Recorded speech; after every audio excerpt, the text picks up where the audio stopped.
Bonsoir et bienvenue. 1er août, il y a une coupure toute légère, mais bon, on reprend. Bonsoir et bienvenue en ce lundi 1er août 2022. Et nous en sommes arrivés ce jour à la méditation numéro 836 et plus particulièrement à la méditation numéro 550 dans le livre de l'Apocalypse, mais pas que nous méditons ensemble depuis le 1er janvier 2021. Avant de poursuivre notre méditation du jour, prenons un verset, 2 versets même, dans la parole, dans le psaume 62, dans la version Nouvelle Bible Second, NBS, Nouvelle Bible Second, les versets 8 et 9, psaume 62. Il est écrit « Sur Dieu repose mon salut et ma gloire. Le rocher de ma force, mon abri est en Dieu. » Verset 9. « Mets en lui ta confiance en tout temps, peuple, nous en faisons partie. Répandez votre cœur devant lui, Dieu est un abri pour nous. Amen. » Oh, merci Père, merci Seigneur, merci bien-aimé Saint-Esprit. Au travers de ces versets de ce psaume 62, eh bien, tu nous rappelles qu'il n'y a pas à aller chercher ailleurs. Notre forteresse, notre rocher, notre abri, notre appui, il est en toi. Et tu nous dis, dans ces cas-là, eh bien, venez déverser sur moi tout ce que vous avez sur le cœur. Venez. Et ta promesse, eh bien, on le sait, c'est que tu ne vas pas nous rejeter. Tu vas nous écouter, tu vas nous entendre, tu vas répondre, tu vas nous diriger. Parce que nous demeurons dans ta forteresse, parce que tu nous abrites, comme on l'a chanté hier, de tes bras d'amour.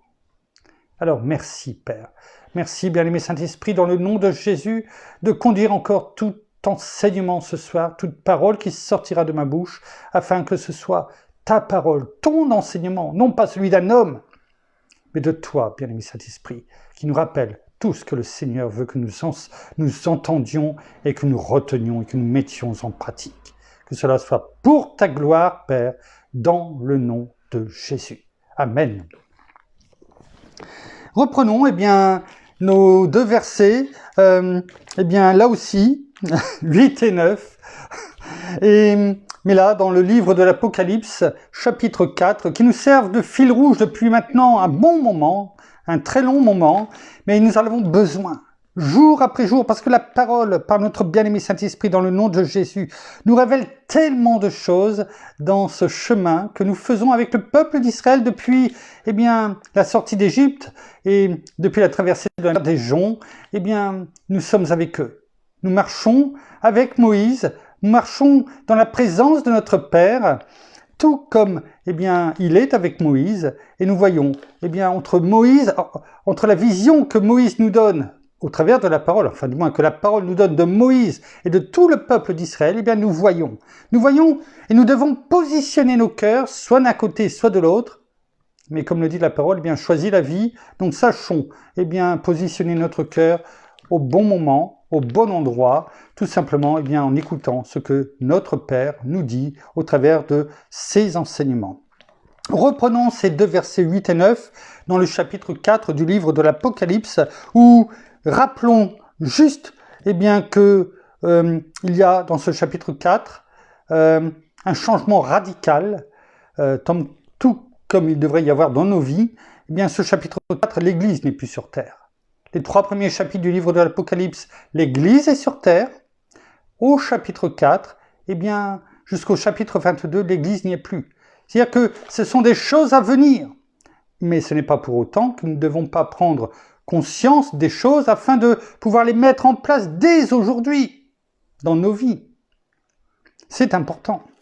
Mais il est bon aussi de le rappeler. Versets 8 et 9, chapitre 4 du livre de l'Apocalypse. Il est écrit: les 4 êtres vivants ont chacun 6 ailes, et ils sont remplis d'yeux. tout autour et au-dedans. Il ne cesse de dire, c'est-à-dire sans relâche, sans repos, il ne cesse de dire jour et nuit, Saint, Saint, Saint est le Seigneur Dieu, le Tout-Puissant qui était, qui est et qui vient. Verset 9, et quand les êtres vivants rendront gloire et honneur et action de grâce, le package complet, ne soyons pas avares, à celui qui est assis sur le trône, à celui qui vit au siècle des siècles. Ici, bien sûr, l'apôtre Jean, ravi en esprit dans une extase supérieure au chapitre 1er du livre de l'Apocalypse, nous décrit le lieu où siège notre Père, le lieu du gouvernement de Dieu, là où finalement, il rayonne de sa splendeur, de sa gloire sur toute la terre. Et également, bien sûr, notre Seigneur, ne l'oublions pas, même s'il n'est pas décrit ici dans ce chapitre 4, mais il est partout finalement. De toute façon, il ne fait qu'un avec notre Père, ne l'oublions pas, tout comme nous faisons qu'un avec lui. Donc, par extension, nous ne faisons qu'un avec notre Père. C'est aussi, il suffit d'aller écouter, et relire surtout, et mastiquer la parole du chapitre 17 dans l'évangile de Jean, et cela est tellement clair. Alors, nous revenons à la suite de ce que nous méditons avec le peuple d'Israël et Moïse, et notamment ce chapitre 13 dans le livre des Nombres. Nous avançons tranquillement vers la fin de ce chapitre, et nous en sommes au verset 31. Reprenons juste pour faire le pont, le joint, le verset 30 que nous avons médité hier, lorsque, la suite, 28, 27, 28, 29, le peuple, même s'ils ont dit à la vérité tout ce que nous avons vu, dans la terre promise, que nous avons été espionnés de long en large, en travers, pendant 40 jours, même si nous sommes revenus avec tous les fruits, nous pouvons dire à la vérité tout ce que Dieu a dit, c'est vrai. C'est vrai. Et même au-delà de ce que nous pouvons imaginer. Mais, et ils ont commencé, à faire cette liste, de tout ce qu'il y avait, les forteresses, les villes fortes, les peuples qui les entouraient, ces enfants d'Anak qu'ils avaient pu voir. Et au verset 30, donc, que nous avons médité hier, il y en a un sur les 12, en tout cas, pour l'instant, Caleb, en hébreu, qui veut dire chien. Il a aboyé. Il a aboyé, non pas, pour mordre, quoique, mais pour mordre dans le bon sens. Il a fait taire, il leur a dit silence, gardez votre langue, gardez votre bouche, qu'il n'y ait plus rien de mauvais qui sorte. Il les a fait taire, tout comme un chien, qui essaye de ramener, à la bergerie, par exemple, les moutons, ou les faire sortir, en tout cas, pour aller vers les bons pâturages, en tout cas, qui les garde. Et c'est ce qu'il a fait, Caleb, de la tribu de Juda. Et le peuple qui murmurait contre Moïse. Non, Caleb fit taire le peuple qui murmurait contre Moïse. Il dit, montons. C'est-à-dire l'inverse, finalement, de ce que ont dit, les autres. En tout cas, ceux qui ramenaient, qui faisaient leur rapport, et puis bien sûr tout le peuple qui était, je pense, complètement tremblant, qui n'avait plus de foi, qui était vraiment dans la peur, dans l'angoisse, et c'est pas fini. Montons, emparons-nous du pays, nous y serons vainqueurs. Rappelons juste, parce que c'est important, ici le vainqueur, du verbe hébreu yakol, qui veut dire, nous avons le pouvoir, nous sommes capables de. Pas nous-mêmes, finalement, il le savait très bien. C'est pas lui qui disait, nous sommes capables de réaliser des exploits. Non, mais avec Dieu, nous sommes capables de réaliser des exploits. Parce qu'il se rappelait de tout ce qu'il a vu. Tout ce qu'il a vu. Nous sommes capables de gagner. Nous sommes capables d'accomplir. Nous sommes capables d'endurer ces batailles. Ou en tout cas de monter et de nous trouver en face de ces peuples, de ces forteresses. Nous sommes capables de les atteindre. Voilà tout ce que veut dire Yakol. Il faut aussi se prévaloir, il faut aussi décider, il faut se décider de vaincre. Parce que tant qu'on reste dans la peur, on n'avance pas. Et c'est là où l'ennemi de nos âmes veut nous garder tremblants, dans la peur, à ne pas faire ce pas de foi. Vous savez, quand on a peur, et quand on est terrorisé, qu'est-ce qui se passe ? On ne bouge plus. On ne bouge plus. Hein? Combien de fois on entend, eh bien, la personne, mais pourquoi elle ne s'est pas retirée? Pourquoi? Parce qu'elle est tétanisée. Et c'est ce qu'ils sont. Il essaye en aboyant, si je puis m'exprimer ainsi, eh bien, Caleb essaye de les réveiller, de les remplir de courage, non pas par lui, mais par la force que Dieu lui donne et par l'esprit qui lui est donné de parler, afin que ces gens, ces autres espions qui sont là, mais tout le peuple, toute l'assemblée, eh bien, ne soient plus tétanisés. Nous avons la capacité, nous avons la force. Voilà tout ce que veut dire Yakol. Verset 31, nous continuons. Mais, et de nouveau, vous voyez, aussitôt qu'il y a du positif, eh bien, l'ennemi voudra toujours amener son négatif. Il voudra toujours nous amener quand il y a une lueur d'espoir. Lorsque nous commençons à revenir et à regarder vers Dieu, vers notre Seigneur, à diriger nos yeux, comme la parole le dit dans le Proverbe 4, hein, que vos yeux se dirigent droit devant vous et vos paupières. Hein.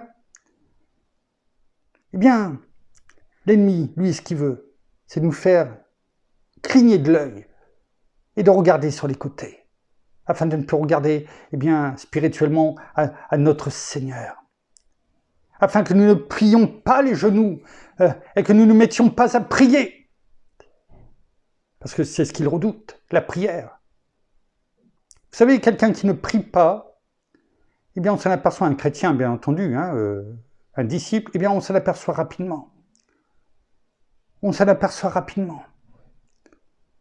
Dans son comportement, dans sa façon d'être, dans sa façon de parler. Pourquoi? Parce que l'ennemi, eh bien, dans ses pensées, eh bien, il lui dit, c'est pas la peine de prier. Vous savez, voilà. À quoi ça sert? Tu ne seras pas plus fort, tu n'y arriveras pas. Regarde devant toi. Mais, t'as vu cette montagne? Comment veux-tu la franchir? Comment veux-tu la franchir? Tu n'y arriveras pas. Mais la parole nous dit, on le sait dans la Nouvelle Alliance, la parole de notre Seigneur a dit, si vous n'avez qu'un grain de moutarde, en guise de foi. C'est rien, c'est à peine visible. Eh bien, tu pourras dire à cette montagne, déplace-toi. Mais ça, l'ennemi, eh bien, il ne va pas vous le rappeler. Mais ce qu'il veut, c'est que vous regardiez, que vous voyez cette forteresse, aussi grande, aussi large, et que vous disiez, tout comme le peuple et ses espions qui ont déclaré et proclamé, eh bien, on n'y arrivera pas. Du positif, l'ennemi tout de suite contre-attaque en essayant, et c'est ça, la persévérance. C'est ça. C'est comme si que vous n'arrêtiez pas de conduire en regardant devant, ce qui est normal, hein, et que toutes les 2 secondes, vous n'arrêtiez pas de regarder dans le rétroviseur. Mais ce n'est pas tenable, peut-être encore sur une route de campagne, mais en ville. Si vous faites ça, vous allez rentrer dans les voitures. Et c'est la même chose spirituellement. Si on fait cela, si on se laisse aller, eh bien, aux allées et venues, et de continuellement ne plus regarder à la parole qui nous est donnée, à Christ Jésus notre Seigneur. Demeurez les yeux, demeurez fermes. C'est ça aussi. Hein? Éphésiens 6, versets 10 à 18, n'arrête pas de nous le dire, et c'est un ordre. Pourquoi? Parce qu'il nous dit les ruses, les manœuvres du diable. C'est toujours la même méthode qu'il utilise. Et comme il voit que ça marche aussi avec les enfants de Dieu, eh bien, il continue. Donc là, à nouveau, verset 31. Mais, ce fameux mais dont nous en avons parlé il y a 2-3 méditations, mais les hommes qui étaient allés, hein, donc les 11 qui étaient là, on va dire 10, vous comprendrez un peu plus tard, mais les hommes qui étaient allés avec lui, avec Caleb, dire quoi? Nous ne pouvons pas monter contre ce peuple, car il est plus fort que nous. Restons sur cela pour ce soir. Mais les hommes qui étaient allés avec lui dirent, nous ne pouvons pas. ce négatif, cette négation. Nous ne pouvons pas. Ici, le verbe pouvoir, en hébreu, eh bien, c'est le même mot. Le même mot que l'on vient de reprendre, c'est pourquoi je l'ai repris, pour vainqueur. En hébreu, yakol. Pardon, je vous ai dit yakol, yarash. C'est-à-dire saisir, déposséder, prendre possession, hériter. C'est ça que ça veut dire vainqueur.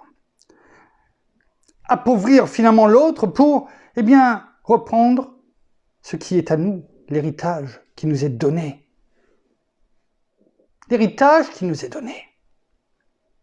Par qui? Par notre Père, ses promesses. Nous sommes enfants de Dieu. Romains 8, versets 15 à 17 nous le dit, nous le rappelle très bien. Il le rappelle très bien. Car vous n'avez pas reçu un esprit de servitude pour être encore dans la crainte. Nous n'avons pas à être comme le peuple d'Israël. Car vous avez reçu un esprit d'adoption. Notre Père nous a adoptés, par lequel nous crions. Vous voyez, tout de suite, ce vous à nous crions, Abba, Père. L'Esprit, le Saint-Esprit qui est en nous, pas notre esprit, le grand, le puissant Saint-Esprit, l'Esprit de Dieu, l'Esprit de Christ, qui est en nous, dans notre esprit. L'Esprit lui-même rend témoignage que nous sommes enfants de Dieu. Et si nous sommes enfants, nous sommes aussi héritiers. Et c'est ça notre héritage. La terre promise, spirituellement, la nouvelle Jérusalem, celle qu'Abraham, eh bien, avait déjà en vision. Eux, c'est réel, c'est la terre promise. Mais c'était aussi au travers de cela, c'est l'avenir. Nous sommes héritiers et co-héritiers de Christ, pourvu que nous souffrions avec lui jusqu'à la fin, afin d'être aussi glorifiés avec lui. Oui, il y aura des combats. Et alors, on l'a dit hier, si Dieu est pour nous, qui sera contre nous? Alors, vainqueur, dit Caleb, nous y serons vainqueurs. Et le peuple, eh bien, utilise finalement le même mot pour dire, eh bien, si, bien sûr, c'est bien ça, yakol, c'est bien ce que je disais, yakol, pour dire, eh bien, non. Non. Nous, eh bien, nous ne serons pas vainqueurs, c'est ça que ça veut dire. Nous ne pouvons pas, nous ne sommes pas capables. Pourquoi? Ben parce qu'ils le voyaient simplement, eh bien, que leur propre force, et ils se disaient, eh bien, c'est avec nos propres forces, eh bien, que nous allons y aller, avec nos pensées, et ces pensées, eh bien, aïe, le cinéma était là. Les enfants d'Anak, ces géants, hein, ces forteresses, et nous, on a quoi? Rien. Ils ne se rappellent plus tout ce qui s'est passé avant. La puissance de Dieu. Voilà. Vous savez, il y a 8 jours, j'étais en train de me préparer pour la méditation, et il y a 8 jours, eh bien, on a été prendre un café, je tairai le nom pour pas lui faire de la publicité, on a été prendre un café, et quand on était sur cette voie de contournement qui devait nous amener eh bien, à cet endroit, eh bien, j'ai vu une pancarte. J'ai vu une pancarte sur la route, juste devant, et c'était écrit « Venez comme vous êtes ». Venez comme vous êtes. Et c'est ce que notre Père leur disait. Venez comme vous êtes. Oh, si vous regardez à vous, vous êtes vaincus. Mais ce n'est pas à vous qu'il faut regarder, ce n'est pas à vos propres forces. C'est toutes ces armes, c'est tout ce que je vous donne, c'est la puissance, je combats pour vous, dit notre Père. Donc n'ayez pas peur. Si vous demeurez, la peur c'est une chose, mais c'est l'ennemi qui veut nous attirer là pour y faire notre demeure. Et à ce moment-là, nous sommes tétanisés. Mais quand on voit que l'ennemi, et quand on l'a compris, qu'on ne veut pas, et on le voit arriver par cela, eh bien, on la chasse. Et on revient à la parole de Dieu, à ce qu'il nous dit, à ses promesses. C'est pourquoi il est bon aussi d'avoir, eh bien, gravé sur notre cœur des versets de la parole. Pour chacun d'entre nous, ils seront peut-être différents, mais de les connaître, pour pouvoir les déclarer, proclamer, en temps et en heure voulue. Vous savez, c'est Audrey Mack qui disait cela un jour, il y a quelques années, je l'avais entendu dire ça, eh bien, ce n'est pas quand la tempête est là qu'il faut préparer la barque. C'est avant qu'il faut la construire. C'est avant que nous devons nous construire et non pas que lorsque la tempête est là. Parce que là, eh bien, suivant les endroits où nous sommes peut-être démunis, même si nous avons toujours Christ en nous. Il est bon de préparer, de se fortifier au quotidien avec la parole de Dieu et d'en retenir la quintessence dans nos vies. N'oublions pas que celui qui a inspiré la parole à tous nos frères et sœurs afin qu'elle nous parvienne aujourd'hui, notre bien-aimé Saint-Esprit, il est en nous, ne l'oublions pas. Demandons-lui, dans le nom de Jésus, afin qu'il nous dirige vers ce que nous avons besoin de retenir au travers de sa parole, afin de les apprendre. Et avec lui, ça va très vite. Et de les graver sur les tables de notre cœur. Alors oui, ça peut prendre du temps, peut-être à les répéter chaque jour. Et alors, Dieu s'est donné pour nous, au travers de son Fils Jésus. Qu'est-ce qu'il y a de plus important que de prendre une partie de son temps dans la journée pour lui rendre gloire, honneur? Je sais bien, aujourd'hui, nous ne pouvons peut-être pas être tout comme les 4 êtres vivants, sans cesse, sans repos, jour et nuit. Nous pouvons le faire, comme on l'en a déjà parlé, par notre comportement, par nos prières dans le cœur, même si nous sommes ailleurs. Par notre marche dans la droiture, dans l'équité. Mais retenons que nous n'avons pas à dire. Nous ne pouvons pas. Parce que nous ne pouvons pas, c'est s'identifier finalement dans ce que nous méditons, eh bien, au peuple d'Israël. Alors que Dieu a dit, je te le donne. Ces promesses sont pour nous. Nous sommes héritiers, co-héritiers de Christ. Donc les promesses de Dieu, on l'a vu hier, eh bien, dans ce que nous avons prié, c'est certaines et véritables, elles sont notre héritage. Alors ne faisons pas la même erreur que le peuple d'Israël, en disant nous ne pouvons pas, c'est-à-dire que nous ne serons pas vainqueurs. Nous ne pouvons pas monter contre ce peuple, car il est plus fort. Il est plus fort. Kazakh, on l'a déjà vu, sévère, dur, puissant, vigoureux, violent. Et de nouveau, on a l'impression, eh bien, qu'il s'enlise. Vous savez, quand une voiture est enlisée, eh bien, elle fait du surplace. Et là, c'est la même chose. On a l'impression qu'il répète toujours la même chose.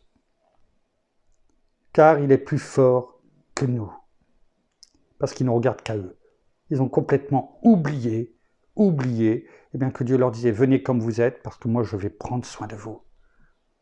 Je vais prendre soin de vous.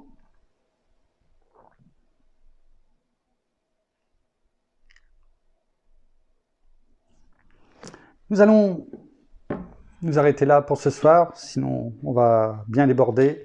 Nous te remercions, Père, dans le nom de Jésus. Merci, bien-aimé Saint-Esprit, pour tout ce que tu nous donnes jour après jour, afin que nous comprenions ce que nous devons faire aussi à l'instar de ce que tu nous montres dans nos méditations avec le peuple d'Israël et Moïse. Comment l'ennemi essaie d'agir et combien tu nous donnes toujours les armes pour y répondre. Sachons tout simplement les garder. Nous les, comme un manteau, nous envelopper avec.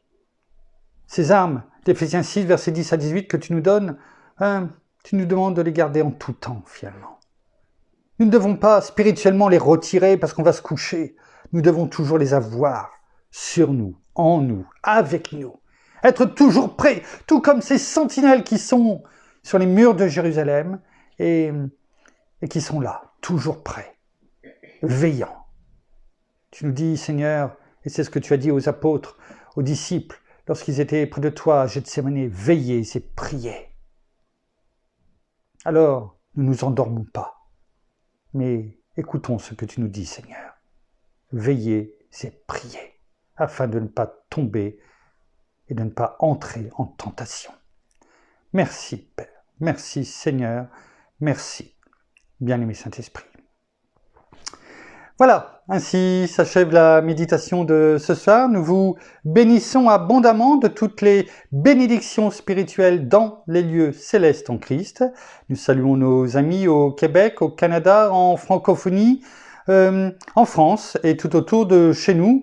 Et nous vous souhaitons à toutes et à tous une excellente fin de journée pour certains, de soirée pour d'autres. En tout cas, à toutes et à tous une excellente nuit de repos, de tranquillité, et bien dans la paix de notre Seigneur Jésus qui nous la donne abondamment. Et nous vous donnons rendez-vous demain en fin de journée, début de soirée, pour la suite de nos méditations, la suite de ce que nous méditons. En tout cas, en attendant de se retrouver demain, soyez abondamment bénis. À demain. Au revoir.